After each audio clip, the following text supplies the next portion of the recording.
So friends, now that we've had about 24 hours to absorb this new criminal indictment of Donald Trump, who are the three most damning witnesses, the three most incriminating witnesses of Trump that we see in this indictment?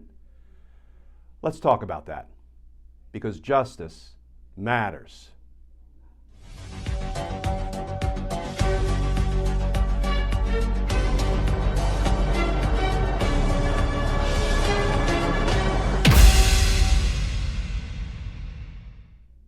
Hey all, Glenn Kirshner here. So friends, as we continue to absorb this 45-page criminal indictment of Donald Trump, 45 pages, the 45th president, coincidence? What I want to do today is highlight just three batches of really incriminating evidence found in this indictment and talk about the three witnesses who provide that incriminating evidence against Trump. And let's start with Donald Trump's own chief of staff, Mark Meadows. Watch how directly Mark Meadows puts the lie to Donald Trump's statements. This comes from page 14, paragraph 28. On December 23rd, a day after the defendant, Trump, the defendant's chief of staff, personally observed the signature verification process at the Cobb County Civic Center down in Georgia and notified Trump that the state election officials were conducting themselves in exemplary fashion and would find fraud if it existed. After Meadows told Trump that, here's what Trump did. Trump tweeted that the Georgia officials administering the signature verification process were trying to hide evidence of election fraud and were terrible people. That's right, friends. The testimony of his own former chief of staff, Mark Meadows, will crush Donald Trump at trial. Number two, Donald Trump's own vice president, Mike Pence. Recall that Donald Trump waged a relentless pressure campaign, a corrupt pressure campaign, an illegal pressure campaign against Mike Pence, trying to convince Pence to join Trump's conspiracy and corruptly throw the election to Trump. And we know that Mike Pence resisted.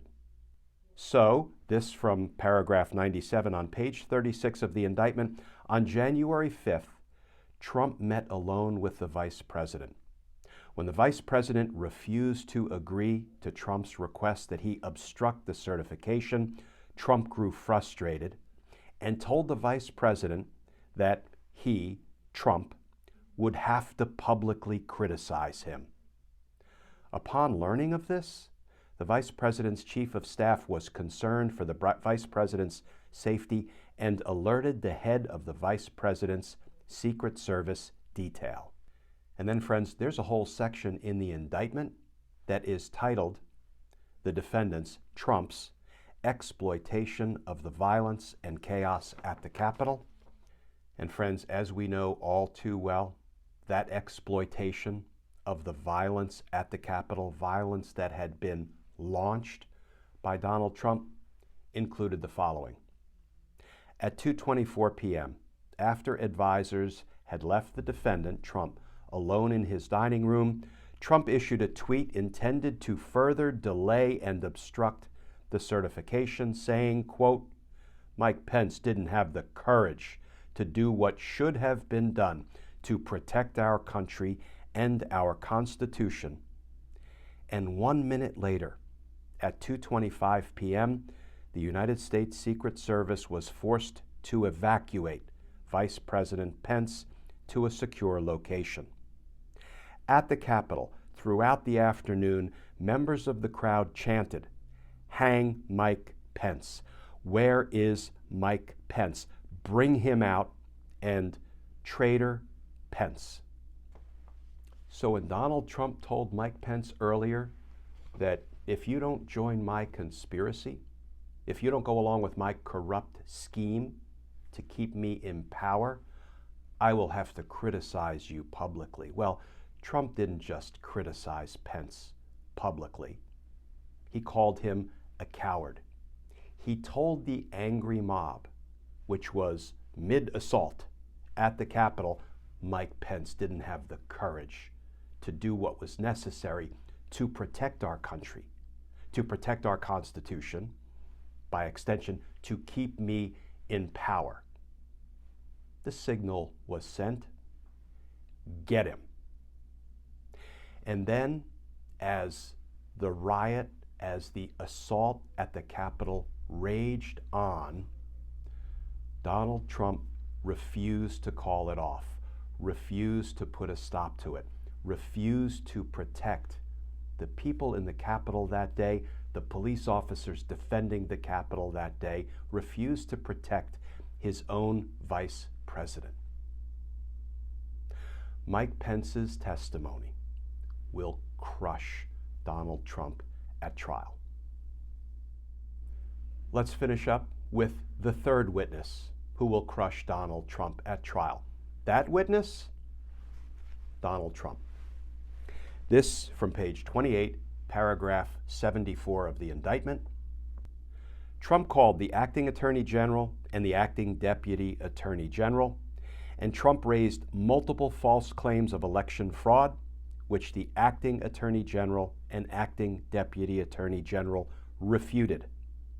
When the acting attorney general told the defendant that the Justice Department could not and would not change the outcome of the election, the defendant responded, "Just say the election was corrupt and leave the rest to me and the Republican congressman."